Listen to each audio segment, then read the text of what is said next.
दिने आसी गोटे गध हाथी को कहला कि आकाशर रंग होची नाली एवं हाथी कहला ना आकाशर रंग होची नील।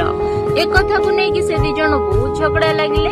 तापरे हाथी कहला हो ठीक अच्छे चल आम जा सिंह पाखक एबे जना पड़ जीव आकाशर रंग नाली कि नील। दी जन सिंह पाखक गले। सिंह को जाई हाथी सबु कथा कहला। कही सारा पर सिंह मनस्थ कला कि हाथी को दंड दि जाऊ बोली। एक कथा शुणी हाथी कहला एक प्रकार न्याय महाराज आपण जानी आकाशर रंग नील मु भी जानी आकाशर रंग नील हेले तथापि आपण मते दंड देले। एक कथा शुणी सिंह एक बहुत भल उत्तरटे दिला। कहला कि तू जानिछु आकाशर रंग नील मु भी जानी आकाशर रंग नील आ समस्ते भी जानी आकाशर रंग नील हेले तथापि तो कथा जानिकी तू जाई गोटे गधा सहित झगड़ा करूलु से तते दंड दिगला। एटा केवल सेमानक पई नथिला एटा आम मनुष्य समाज रे भी अछि।